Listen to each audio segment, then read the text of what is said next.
Waheguru Ji Ka Khalsa, Waheguru Ji Ki Fateh. Welcome to this segment of Khoj Gurbani's a-sabad-a-day.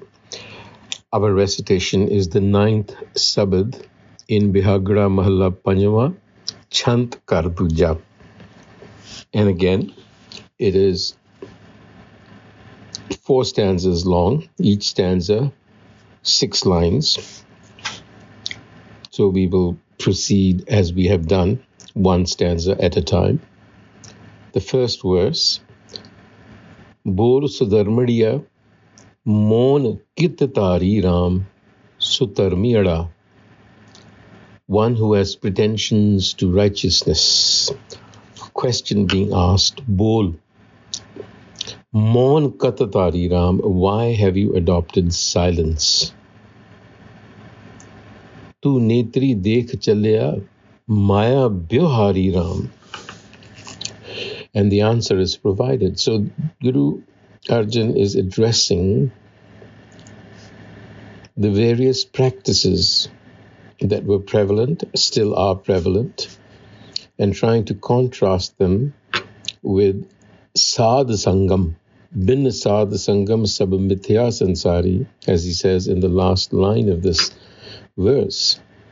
So without connecting to the Gur principle, to the knowledge principle that is innate to us, because the point is that the universe is a macrocosm and we are a microcosm.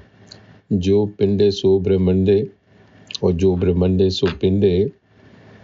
The point being that our structure has to conform to the structure in the environment that it is placed.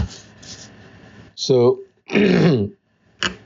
within us is the Gur principle, Gur Prasad, which is a result of insight. Prasad also means insight. So the Guru here begins by questioning the practice of silence. And he says, you're silent because you may be silent, but your mind is still roving around with the eyes. Tu netri dekh chalya maya byohari. Your dealings are still from the ego. You're still egoic. Sang tera kach na chalya bina gobind nama. So this is the refrain that you will find in the subsequent verses. Bin gobind nama, or bin naam harke, will be repeated, where the message for us is that no kinds of practice is going to actually get you there. It is wisdom that you have to seek. The Gur principle is wisdom, essentially. So, further, Des, Ves, Suvarna, Rupa, Sagal Une Kama. So, land, adornments, physical beauty, money, gold, family, possessions, they are fleeting. So to cling on to them is not wisdom. Binwanta Nanak, bin sad sangam sab mithya. So other than wisdom, everything else is mithya. Mithya meaning appearance, passing, fleeting, not something you want to hang on to. In the second verse, he addresses the Rajan. Now, the Rajan here is actually the deepest core of our being that has not awakened to its real self. And it says, Rajan, kyu soya tu neend pare? Why are you asleep? Bilallahi Ram. Countless beings are ensnared and bewailing. Why are you asleep?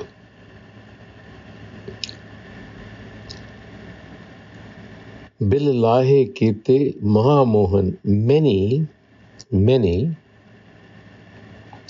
bewail their suffering because of this attachment to the material world. Bin naam harke sukh nahi. Again, the same refrain. Wisdom. So the Guru is hammering this idea into our heads. Then he speaks about Sahasyanap upav thake jeh pavat jahi.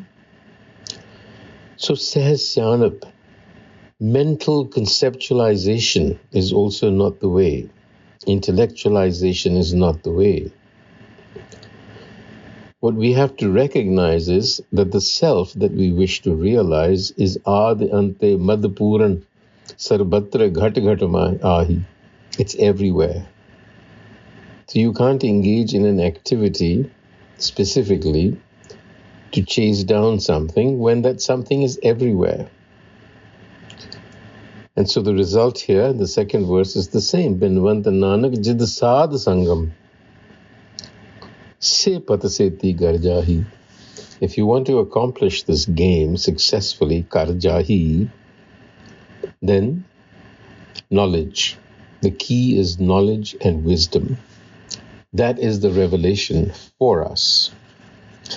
In the third verse, the same theme continues on the temporariness of relationships. And the example provided is Narpat, a king. A king may rely on wise servants. Narpat jaan greho sevak syane. But sarpar vichunada. Sarpar means most assuredly, for sure.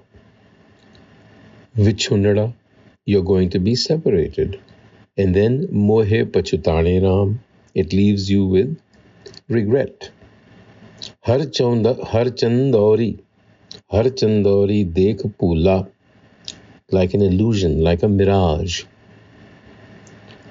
This world is like a mirage. Where can we find stability? Kahan astit paiye? And then the answer, bin naam har ke. You see, you need that wisdom to see the world for what it truly is. Bin naam har ke.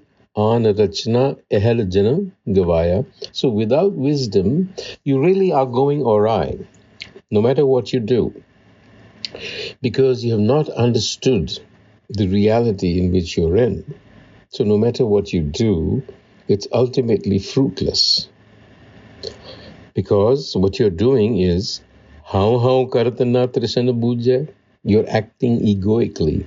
And the ego is never satisfied. Trishna na bujya. Trishan is that thirst. Can never be satisfied. The ego is never satisfied. Nahkam puran gyani, nor does the ego have complete knowledge of anything. You see, it just is a sliver. So you need to expand or dissolve, as they say, the ego, so that knowledge can come in, wisdom can come in.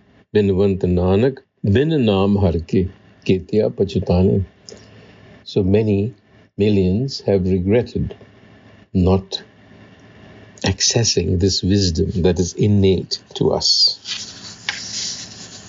And in the end, the fourth verse is an appeal and also an explanation of how this process really works and the role of synchronicity in this.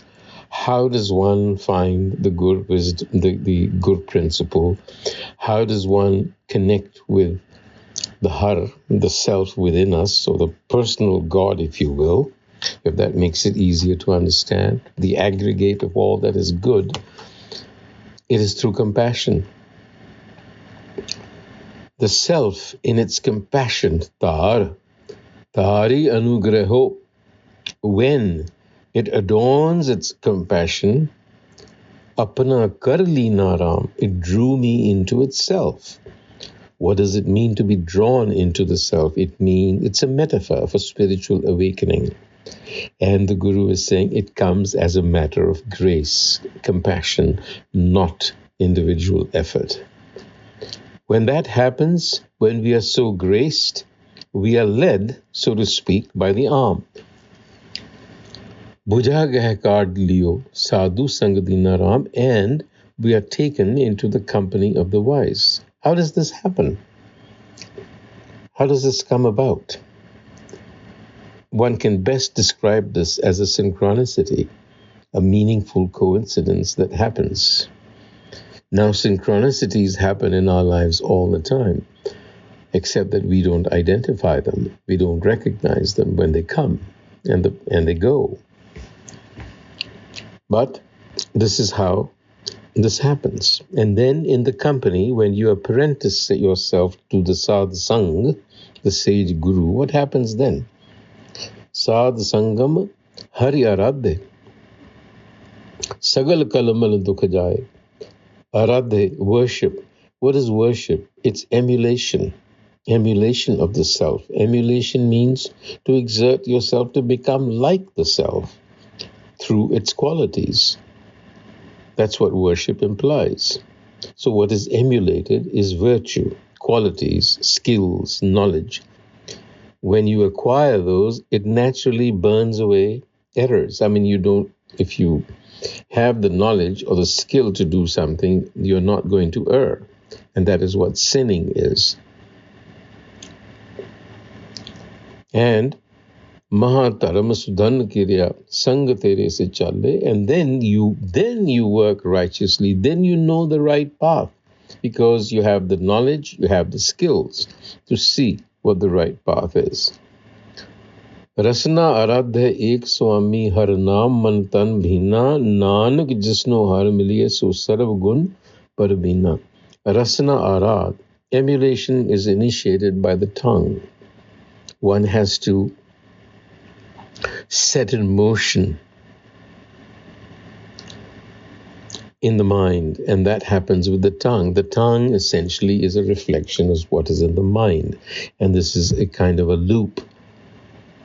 So you begin with the tongue, you recite, and then you hear, and then you assimilate, and you speak, and so on. So it is, in fact, part of a practice. But rasana is not isolated to the tongue. It means the inner self, the inner mind, because it expresses what's in your mind. Nanak jisno har mile, so sarab gun par bina. Jisno har mile, one who has found self-knowledge, wisdom, if you will, so sarab gun is all skillful, par bina. He is indeed skillful, and we need to be skillful in dealing with life. Vaheguru Ji ka Khalsa, Vaheguru Ji ki Fateh.